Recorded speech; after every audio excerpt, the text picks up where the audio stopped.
नमस्कार बच्चों, आज हम पढ़ने जा रहे हैं कक्षा 8 की हिंदी पुस्तक पल्लव का पाठ नंबर 4। जलाशय के किनारे कुहरी थी।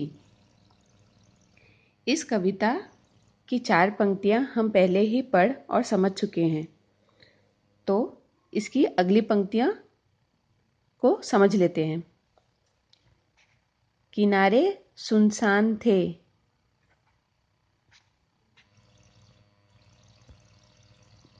जुगनू के दल दमके यहाँ वहाँ चमके, वन का परिमल लिए मलय बहा, नारियल के पेड़ हिले क्रम से, ताड़ खड़े ताक रहे थे सबको। किनारे किनारे माने पार, জলাশয়ৰ পাৰৰ কথা কৈছে ইয়াতে।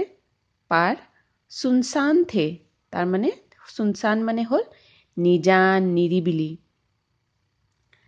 কি বুলি কৈছে, তাৰমানে পাৰবিলাক, সেই জলাশয়ৰ পাৰটো একেবাৰে নিজান হৈ আছিল, নিৰিবিলি হৈ আছিল।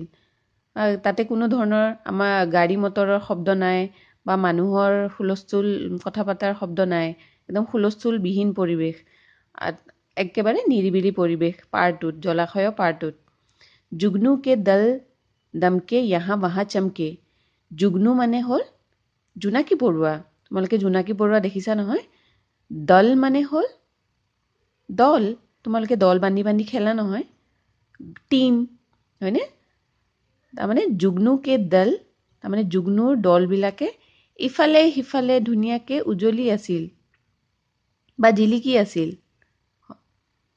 वन का परिमल लिए मलय बहा, ইয়াতে वन মানে হ'ল জংগল বা অৰণ্য, পৰিমল হ'ল গোন্ধ, আৰু মলয় মানে হ'ল বতাহ, বহা মানে হ'ল বলি যোৱা।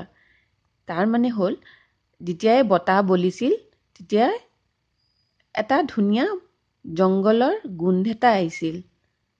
তাৰ মানে হ'ল কি, যেনেকৈ আমি নামঘৰত গ'লে আমাৰ নামঘৰৰ এটা ধুনীয়া, নামঘৰত গ'লে আমি এটা ধুনীয়া গোন্ধ পাওঁ, ধূপ চাকি ধূনাৰ গোন্ধ পাওঁ।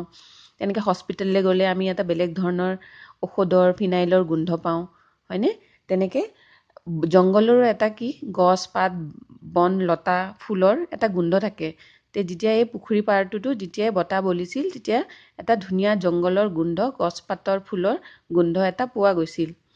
আৰু নাৰিয়েল কে পেड़ हिले क्रम से, নাৰিয়েল মানে তোমালোকে জানা নাৰিকল, নাৰিকলৰ যে গছ আছিল, নাৰিকলৰ গছবিলাক যেতিয়াই বতাহ বলিছিল তেতিয়া এটা এটাকৈ ক্ৰমিকভাৱে তাহাঁতি লৰচৰ কৰিছিল। তাড় খড়ে তাক ৰহে থে সবকো, ইয়াতে তাড় হ'ল এজোপা গছ, এইটোক আমি কওঁ কি, তাল গছ এটা কৈছে। আৰু এনেকুৱা লাগিছিল যেন এই তাল গছবোৰে চবকে চাই আছিল, চকু মেলি মেলি যেন তাহাঁতি চবকে চাই আছে, এনেকুৱা লাগিছিল। ঠিক আছে, তে আজিৰ পাঠটো এইখিনিতে সমাপ্ত কৰোঁ, আৰু ইয়াৰে পিছৰ বাক্যখিনি আমি আকৌ পিছত পঢ়িম। আজি এইখিনি পঢ়িবা তোমালোকে চবে, আৰু মোক শুনাবা দেই।